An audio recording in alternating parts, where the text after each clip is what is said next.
Okay, welcome to part two of how to plan a group B-Day trip. So hopefully you're here because you saw part one. If you haven't, feel free to stop and go watch it and then come back. I'm Bailey. I've traveled to almost 30 countries, 30 and counting, and I also own a travel subscription box company. And so I want to walk you through the basics, right? Before we get into the spreadsheet, I'm not going to scare you.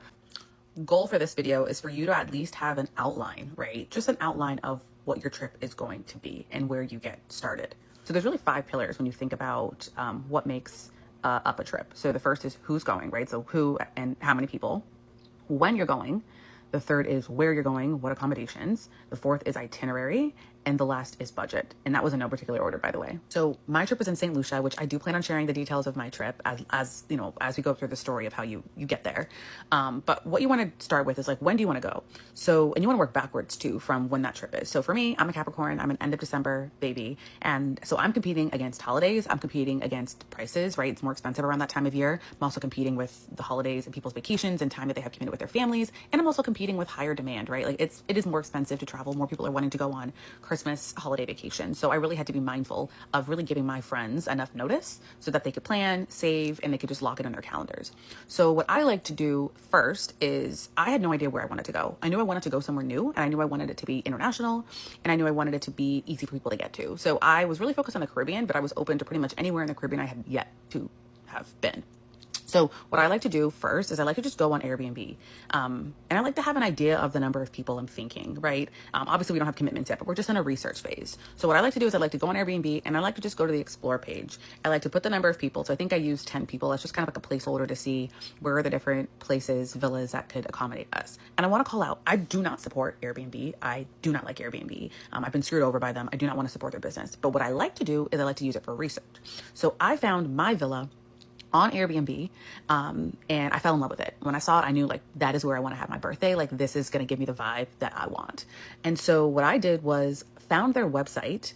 I just Googled it. Like there was a name in the description or something like that. And I Googled it and I was able to find the villa's actual website. And what you realize is a lot of these villas have their own direct websites where you can just book directly with them. And it ends up being cheaper for you because you're not having to pay those crazy Airbnb fees. They're not having to pay their Airbnb fee. So typically those costs get passed on to you. So I'm going to post my villa where we stayed here. They also have a 2-person villa there too. So anyone who was talking about a solo trip in the comments in the first video, or if you just feel like, you know, going on a 12 to 14 people group and you want to go to the villa that we were at and it's too much, they do have a 2-person one. They do book well in advance, which is why we're talking about this now in the planning phase. So I'm posting mine here of what it's called. And I booked directly with them. Some reasons why I decided to book with them is I wanted it to be easy.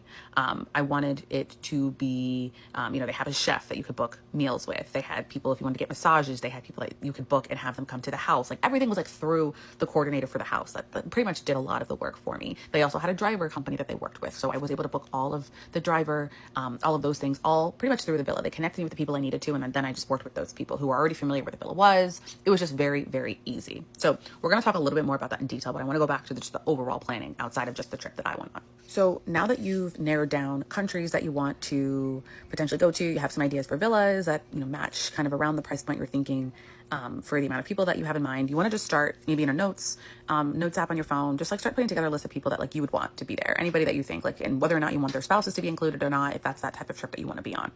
You also want to keep in mind that for the vibe you're seeing, does everyone's budget, can everyone financially afford to go on that trip? I think the worst thing you want to do is put a friend who doesn't financially have it in a position where, you know, they really want to support you, they want to celebrate your birthday, but like it's just completely out of their budget. You know, I would assume that most people will be vocal when, you know, hey, you know, I'm not going to be able to swing this, but some people do carry guilt. So just be mindful of the invites you send.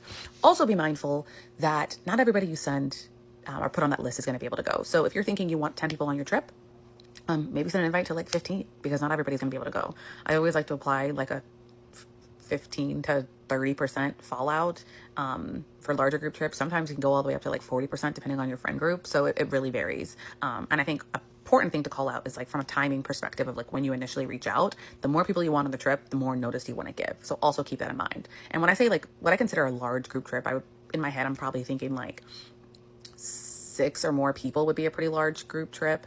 I know mine was 12, which is a lot. And I will say 2 of those people, so I wanted my mom to be there. So my mom and one of her girlfriends came. I recommend always keeping your invite list an even number. My mom drilled this in my head at the age of like 5. always only ever go to things that are even numbers, because when you have an even number, everyone has a buddy. Like she's always like, always make sure everybody has a buddy. But when you get into odd number groups, especially group trips, it's inevitable. Somebody will always feel left out. So if you can, keep your group to an even number, right? We spoke about in part one, we want to make sure that this trip, we eliminate any risk, right, for there to be issues. You want to send out a feelers email.